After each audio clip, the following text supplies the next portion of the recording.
Sat Sri Akal, welcome to Amma Brown Girl. My name's Amma. As you can see, I'm on this beautiful rooftop in the city of Ninh Binh, which is based in the north of Vietnam. It has lots of beautiful mountains, lots of beautiful rivers and canals, lots of caves, and I'm really enjoying my time here. Again, I don't know what the audio is going to be like, only because I'm in a very busy area where there's like lots of horns and motorbikes, there's music, there's bars. So I'm not too sure, but fingers crossed this actually records and sounds okay.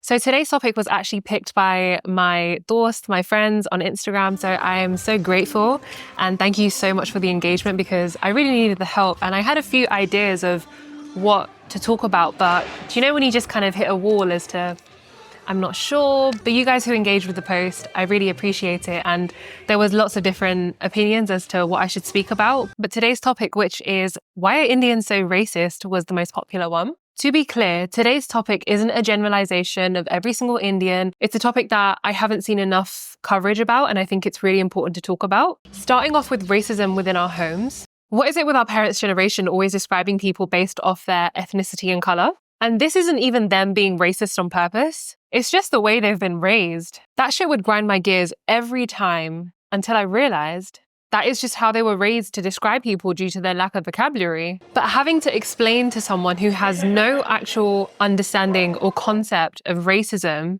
and why their actions or perception are harmful is like talking to a brick wall. Now, when we talk about racism, it's essential to understand there's more to it. It has social, historical, and cultural dimensions to it. Firstly, let's break down what racism is. Essentially, it's prejudice against individuals based off their skin colour, their race, or ethnicity. Firstly, we have to talk about the British Raj. During this time, the British literally created a hierarchy based off skin tone. They would present themselves and think that they were the more superior race. And unfortunately, many Indians bought into this concept. And since brown people aren't black or white, being white was seen as the better option.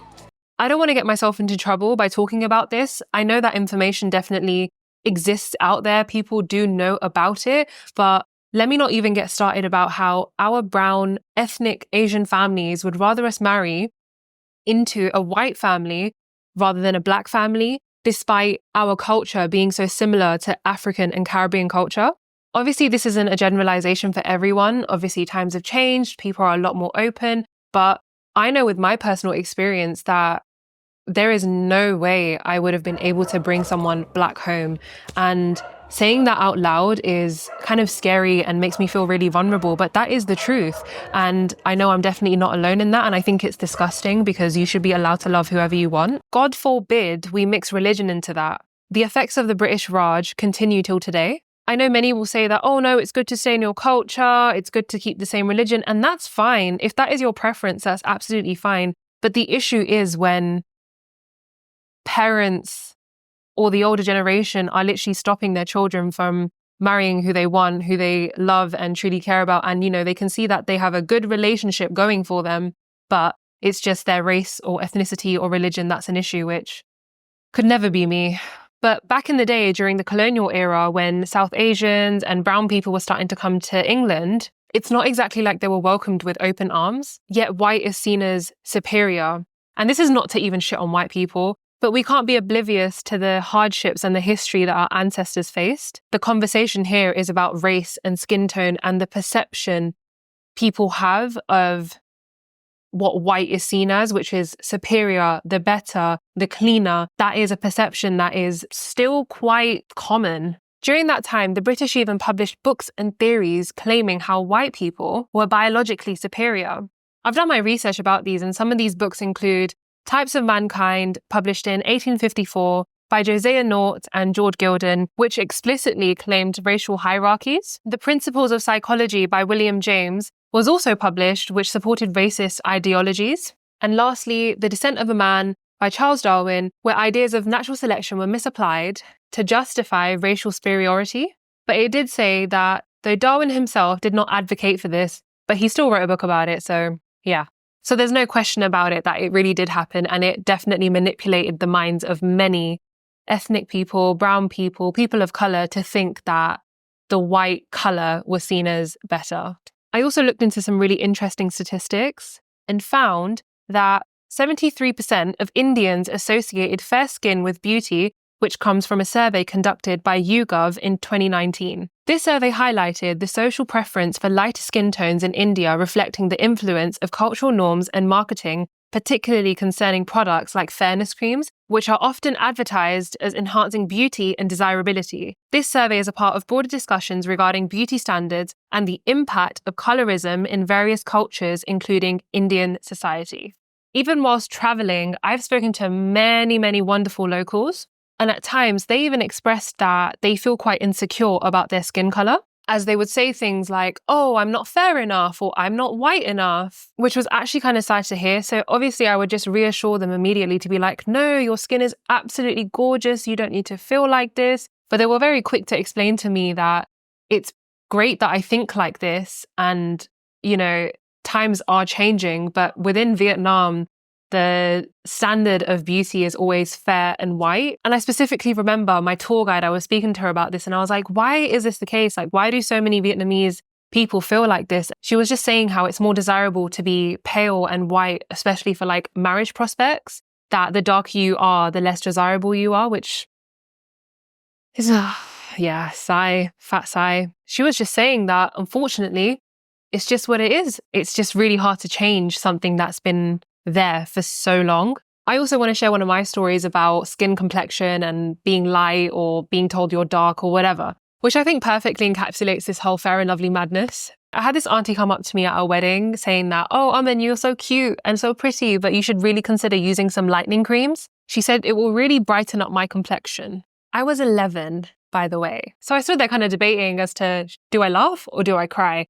And I just, brushed it under because I'm just like, as an 11-year-old trying to explain to someone you're a racist and, feeling like the smaller person, I was really just at a losing battle with that one. So yeah, but that was one experience that really stood out to me that was just like, okay, interesting. It's said that dark skin is associated with manual labor and is often seen as less attractive.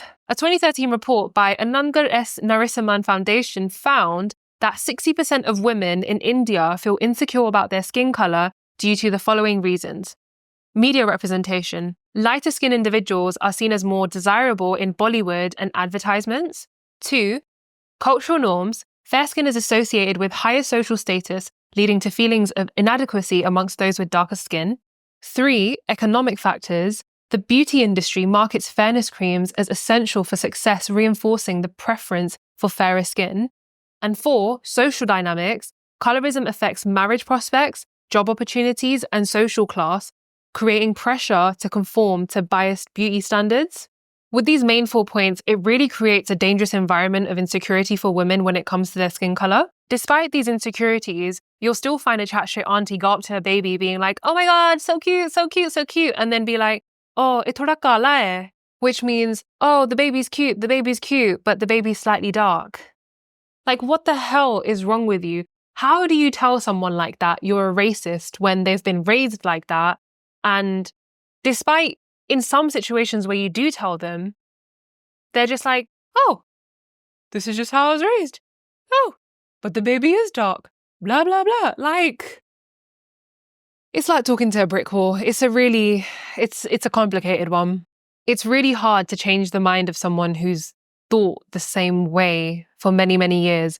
And when they don't want to change, it's a real issue.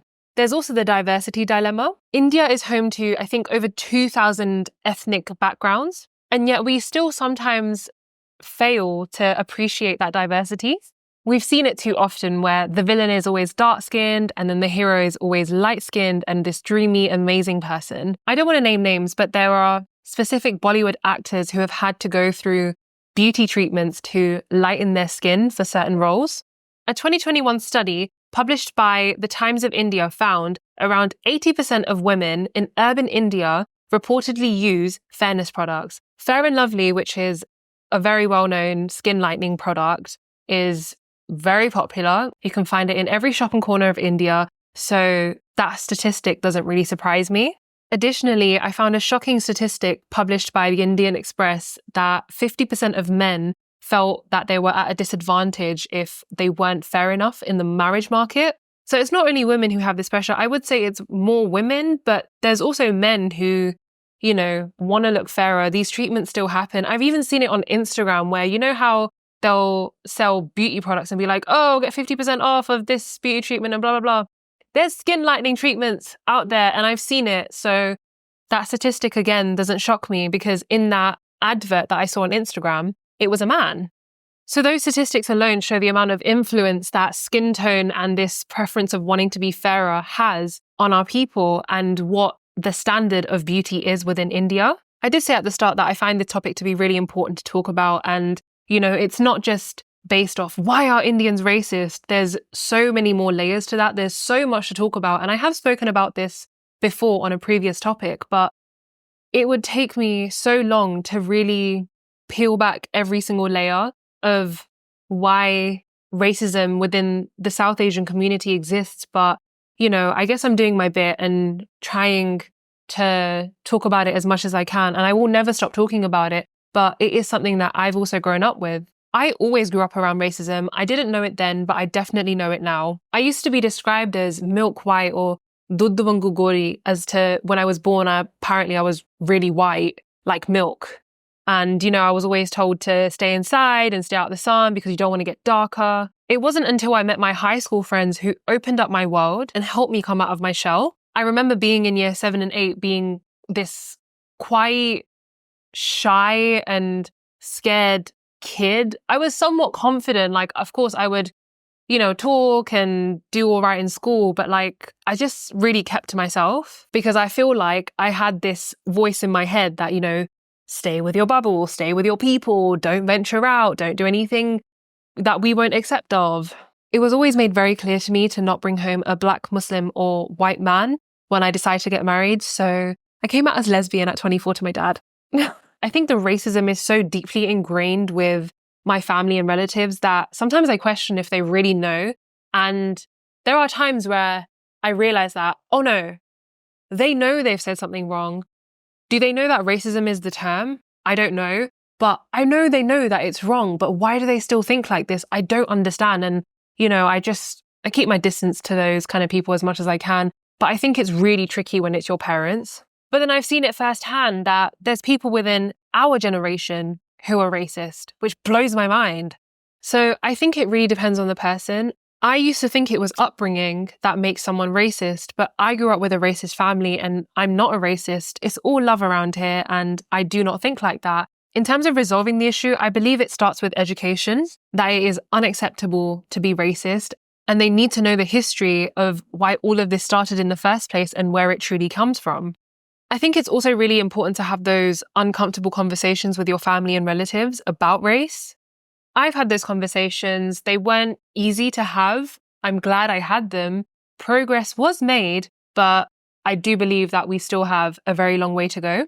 It feels very vulnerable to say out loud that, I have family and relatives who are racist, and it's difficult because you love your family and relatives, but they've also said racist and hurtful things. So how do you navigate that? It's really difficult, but saying it out loud feels scary, but at the same time, it's important to say it out loud because I know I'm not alone.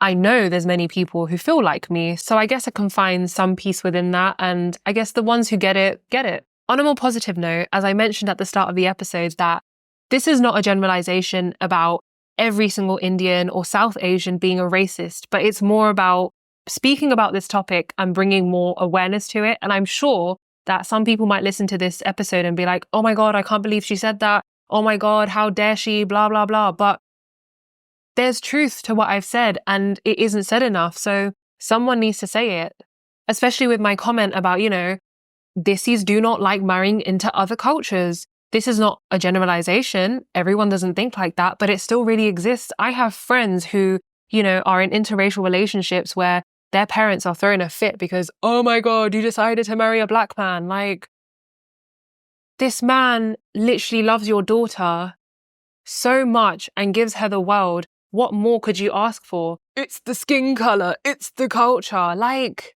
are you going to be marrying him?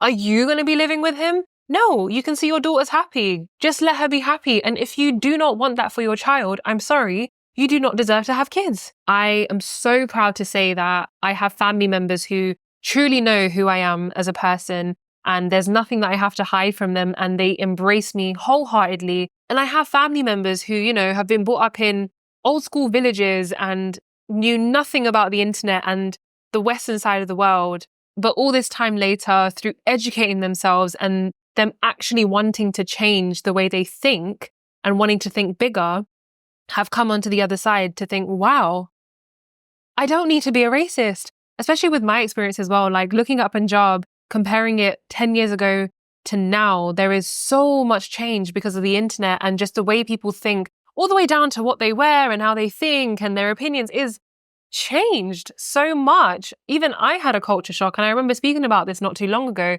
People just don't care as much as they once did. And it's really nice to experience that. At the end of the day, do what makes you happy, love who you want, do what you want, just don't be a fucking racist. So, to wrap it up, whilst it's really easy to just label an entire population as racist, we have to understand that there are so many intricate layers of history, culture, and social expectations at play. We can learn together, we can laugh together, we can unite together for better change. I really hope you learned something from this episode, whether it was a statistic or a part of history, whether you wanted to find out why Indians are so racist. The answer to that is, I don't know. It depends on each person. Racism is not dependent on what you look like or your skin color. It is your mind. It is the way you think. It is your opinions and perceptions. But what is more important is that you educate yourself to understand why you think like that. Question yourself that at the end of the day, we all bleed red. And what matters is to be kind to one another, to love each other, that you are no better than anyone else. Love yourself and do better. And that is that. Before I come to the end of this episode, always love to do a episode check-in. Don't know how the lighting is, but right. Okay, we're going to keep it there. Anyway, I am still in Vietnam. I'm in this beautiful area called Ninh Binh. There's mountains behind me. It's quite dark now. If you scroll to the front of my episode, you'll see that there's definitely mountains behind me. But this area is wonderful. They have a good nightlife with like restaurants and pubs and bars. So it is a little bit touristy, but there's a lot more culture and local people. And today I went to this place called the Buffalo Caves, where it's a cave that you have to walk on these bamboo. What do you call it? What's the word? What's the word? What's the word? What is the word? It was like these planks made out of bamboo because you had to basically go on top of the water to get to the cave. You go into the cave, it's quite muddy. And then you come out and then there's like a farm of these like baby chickens. You have ducks, you have little baby dogs. No, you have puppies, you have dogs, and you get to sit and enjoy this beautiful view. And all of that for just £1 or £1.50 roughly, which is insane.